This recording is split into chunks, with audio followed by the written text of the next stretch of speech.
Welcome to this video. As you can see from the thumbnail, the L-sit requires hamstring flexibility. Therefore, the first step that we want to do is loosen up our hamstrings, especially if you work as an office worker or you work at a desk or any job that you're sitting down for a long time. Your hamstrings are going to be really tight and you might have the strength to do the L-sit, but your hamstrings are going to be so stiff and tense that you won't be able to hold your legs out completely straight. So the first simple yet very important detail is to have flexible hamstrings. One way you can make sure your hamstrings are flexible is simply to lie down or sit down and bring your legs out straight. And as you can see, I'm basically in an L-sit right now, but I'm not actually off the ground. So it's very similar to how the L-sit is, and it's a very useful exercise, and in fact it's necessary because with stiff hamstrings your legs are just going to be bent and it's not going to be a nice beautiful L-sit. So we're just going to sit here like this and reach for our toes, just like this. Very simple exercise. Do about 15 or even 20 minutes if you have really tight hamstrings, and just kind of try to touch your toes, and if you can't, it's fine, but the main thing is don't grab onto your feet and use your feet as an anchor point, because that's not really a good way of stretching. You're forcing your body into a position that it might not be ready for, and you might cause an injury in your hamstring. So just extend your fingers and try to touch your toes, and if you can touch them, that's perfect. You have the flexibility required for the L-sit. So the first exercise that we're going to do is called a seated leg lift. So what we're going to do, we're going to sit down with our legs ahead of us like this, put our hands on our fingertips at the side of our knees, just like this, and then what we're going to do, or even bring them slightly further back, and what we're going to do is just lift our legs off the ground just slightly to the point where our abs are going to contract, and then we're going to bring our feet back down, just like this. As you can see, I'm keeping everything tight in my core, which is exactly what you need for the L-sit. I'm not trying to raise my feet up as much as I can in the air. I'm not trying to do some sort of crazy dynamic movement. All I'm doing is a little raise and then back down, a little raise and then back down. Try to really keep everything tight, and it's going to simulate the L-sit very well. So just like this again. Hands behind or hands to the side of my knees or my fingertips, and then raise your feet together at the same time, just above the ground, and then back down. 3, 4, 5, 6, 7, 8, 9, and you would get to 10 reps and do around three sets of seated leg lifts. The second exercise that we're going to learn to build strength for the L-sit is a straight arm depression.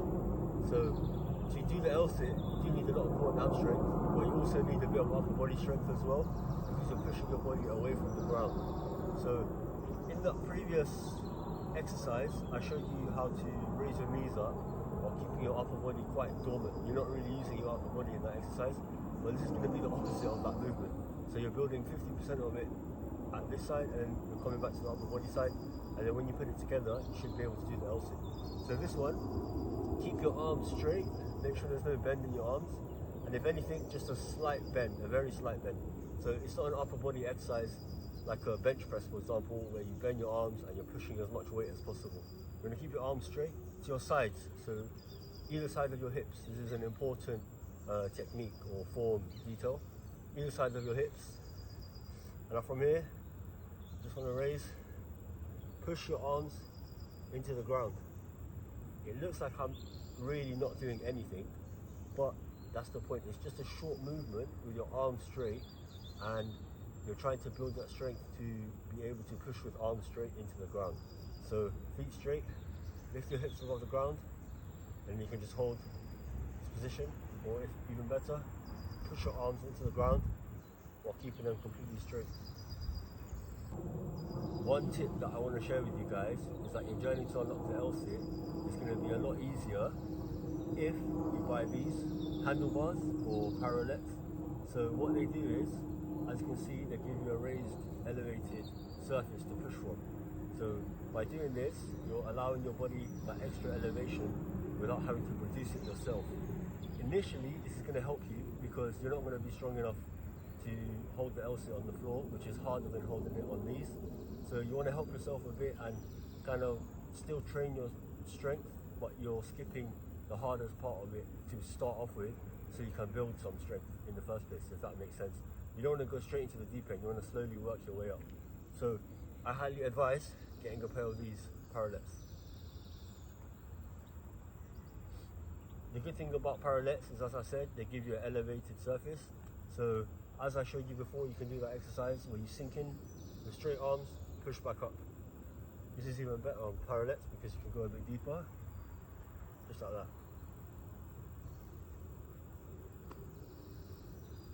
The third progression before we unlock the full L-sit is going to be a tucked L-sit. So the hardest part of the L-sit is holding your legs up, because your legs are like a lever. So if your legs are all the way out here and you've got long legs, it's going to weigh you down, and that's the reason why the L-sit is effective, because although you're not moving back and forward, you're holding a certain position and the weight of your legs is going to be quite heavy, especially if you haven't learned the L-sit yet. So instead of holding the full L-sit, if you can't do it yet, hold a tucked L-sit. So that means just bend your knees into your chest and make the weight of your legs a bit lighter, just like this. So a full L-sit would be like that. So instead of doing that, we're just going to bring our knees into our chest, as you can see here. And obviously I'm not going to keep my knees on the ground because this doesn't work any of the muscles. This is just me holding this position. So make sure your feet are off the ground. Now your whole body will be in the air, and it will give that feeling of doing the L-sit with less resistance from your legs. That is the tucked L-sit. So guys, that's it. That's the L-sit. That's how you can learn it, and eventually you'll be able to do it just like this, where your whole body is off the ground.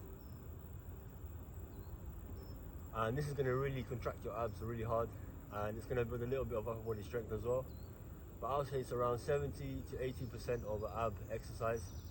Again, as I mentioned at the start of the video, you need hamstring flexibility as well, and you need a bit of upper body strength to push off from the bars or off the floor. And I should mention that doing it on the bars is easier than on the floor. So if you can do it on the bars for 10 to 20 seconds, switch over and try to go to the floor, as this will require more strength. And as always, if you enjoyed the video, like and subscribe.